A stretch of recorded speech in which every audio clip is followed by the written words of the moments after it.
शौर्याची गोष्ट, कसे छोट्या बोकडाने दिवस वाचवला। एका सुंदर जंगलात जिथे उंच झाडं आणि नितळ नद्या वाहत होत्या, एक छोटी बोकड राहायची, जिचं नाव गॅबी होतं। गॅबी तिच्या धैर्याने, आनंदी स्वभावाने आणि मित्रांसाठी खूप प्रसिद्ध होती। तिच्या जंगलातले मित्र म्हणजे लिओ सिंह, टॉमी वाघ आणि विल्फ लांडगा। प्रत्येक प्राण्याची स्वतःची खासियत होती, पण सगळ्यांनाच गॅबीच्या शौर्यावर आणि दयाळूपणावर भरवसा होता। एके दिवशी सकाळी गॅबीने ठरवलं की ती जंगलाच्या त्या टोकाला जाऊन पाहिल, जिथे तिला ऐकून आलं होतं की एक गुप्त तलाव आहे, ज्यात रात्री निळी जादुई फुलं चमकतात। ती आनंदाने, गाणं गात आपल्या छोट्या पावलांनी जंगलात निघाली। जसा गॅबी जंगलात पुढे जात होती, तसा तिला झुडपांमध्ये काही हलचलीचा आवाज ऐकू आला। ती थांबली आणि तिचं हृदय जोरात धडधडू लागलं, पण तिने ठरवलं की तिला धैर्य दाखवायचं आहे। ती हळूच झुडपांमधून बघायला लागली। तिला दिसलं की तिचा मित्र विल्फ लांडगा तिथे लपून बसला होता आणि त्याचा चेहरा चिंताग्रस्त वाटत होता। गॅबी, विल्फने हळू आवाजात हाका मारली। त्याच्या आवाजात भीती स्पष्ट दिसत होती। काहीतरी विचित्र चाललं आहे। मी नदीकाठी काही शिकारी पाहिले आहेत। ते प्राण्यांना पकडत आहेत। गॅबीचे डोळे मोठे झाले। शिकारी, हे खूप गंभीर होतं। तिला वाटलं की एकटीने ती हे साध्य करू शकत नाही।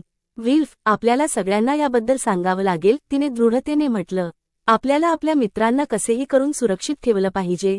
विल्फने मान डोलावली आणि ते दोघं लिओ सिंह आणि टॉमी वाघाला शोधायला निघाले। काही वेळातच ते दोघे एक मोठ्या झाडाच्या सावलीत विश्रांती घेत असताना त्यांना दिसले। लिओ, टॉमी, गॅबीने हाका मारली।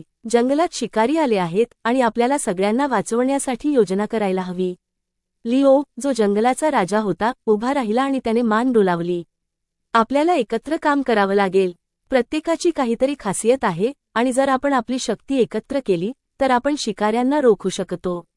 टॉमी, जो आपल्या वेगवान आणि चपळ स्वभावासाठी प्रसिद्ध होता, म्हणाला, मी जंगलात जाऊन बघू शकतो की शिकारी कुठे आहेत। गॅबीला आशा वाटू लागली। तिला माहीत होतं की ते सर्व मिळून काम करतील तरच ते आपल्या घराची रक्षा करू शकतील। हेच आपलं नियोजन आहे, लिओने विचारपूर्वक सांगितलं। गॅबी, तू सर्वात लहान आहेस आणि तुला पकडणं अवघड आहे। लहान प्राण्यांना जंगलाच्या आतल्या भागात सुरक्षित ठिकाणी नेऊन ठेव। विल्फ, तुझे इंद्रिय तीव्र आहेत, नदीच्या जवळ राहा आणि शिकाऱ्यांवर नजर ठेवा। टॉमी, तू संदेशवाहक म्हणून सर्वांना माहिती देत जा। सर्वांनी होकार दिला आणि योजना राबवायला सुरुवात केली। योजना अंमलात आणणे गॅबीने काही ससे, खार आणि छोटे पक्षी सुरक्षित ठिकाणी नेताना त्यांना धीर दिला। सगळे एकत्र राहा आणि धैर्य दाखवा। जर आपण एकत्र राहिलो तर आपल्याला काही होणार नाही। या दरम्यान टॉमी जंगलात पळत सगळ्यांना इशारा देत होता। त्याने प्राण्यांना आतल्या जंगलात जाऊन लपायला सांगितलं, जिथे ते सुरक्षित राहू शकतील। प्रत्येक प्राण्याने टॉमीचे आभार मानले आणि सुरक्षिततेसाठी आतल्या जंगलात निघाले। विल्फ नदीच्या काठी झुडपांमध्ये लपून शिकाऱ्यांवर नजर ठेवून होता। त्याने शिकाऱ्यांना प्राण्यांना पकडून बाजारात विकण्याबद्दल बोलताना ऐकलं, ज्यामुळे त्याच्या अंगावर काटा आला। त्याला माहीत होतं की ते आपल्या मित्रांना काही होऊ देणार नाहीत। लिओ जंगलात फिरून हत्ती आणि अस्वलांसारखे मोठे प्राणी एकत्र करत होता, जे वेळ आल्यास सुरक्षा देऊ शकतील। शिकाऱ्यांचा सापळा शिकारी खूप चलाख होते आणि त्यांनी अनेक ठिकाणी प्राण्यांना पकडण्यासाठी सापळे लावले होते। अचानक विल्फने पाहिलं की एक शिकारी त्या दिशेने चालला आहे जिथे गॅबी आणि छोटे प्राणी लपले होते। विल्फ पटकन गॅबीला इशारा देण्यासाठी धावला। गॅबी, विल्फने श्वास घेत घेत हळू आवाजात बोलला, एक शिकारी इकडे येतोय। आपल्याला लहान प्राण्यांना दुसरीकडे नेलं पाहिजे। गॅबीने लगेच एक अरुंद मार्ग पाहिला जो झुडपांनी वेढलेला होता। त्यांना या मार्गाने घेऊन जाऊ, तिने सुचवलं। शिकारी आपला पाठलाग करू शकणार नाहीत।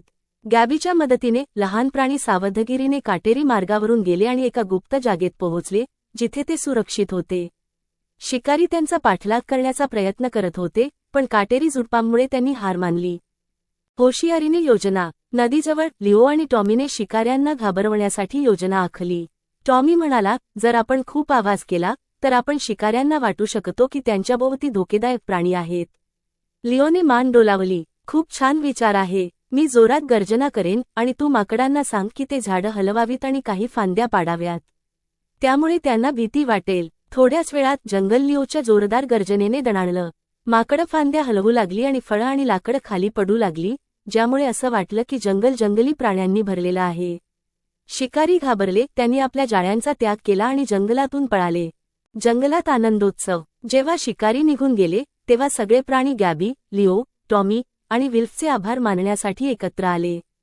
गॅबीच्या शौर्याने आणि चातुर्याने लहान प्राण्यांचे रक्षण केले, तर लिओच्या गर्जनेने आणि टॉमीच्या वेगवान इशाऱ्यांनी सगळ्यांना सुरक्षित ठेवलं. विल्फ, जो नेहमी थोडा संकोची असायचा, अभिमानाने हसला, कारण त्यानेही एक महत्त्वपूर्ण भूमिका बजावली होती. तू खूप छान केलं, गॅबी. लिओने अभिमानाने हसत म्हटलं, तुझ्याशिवाय आपण सगळ्यांची सुरक्षा करू शकलो नसतो. आणि विल्फ आणि टॉमीलाही विसरता येणार नाही. गॅबी आनंदाने म्हणाली, आपण सर्वांनी मिळून हे शक्य केलं. त्या रात्री प्राण्यांनी फळं, काजू आणि स्वादिष्ट जंगलातील मिठाईंचा मोठा उत्सव केला. त्यांनी गाणी गायली, नाचले आणि आनंदाने झुलले. गॅबीने तिच्या मित्रांकडे पाहिलं आणि मनाशी ठरवलं की ते एकमेकांची सदैव काळजी घेतील. आणि काहीही झालं तरी जर ते एकत्र राहिले तर प्रत्येक संकटाचा सामना करू शकतात. त्या दिवसानंतर गॅबी, लिओ, टॉमी आणि विल्फ जंगलाचे खरे नायक बनले.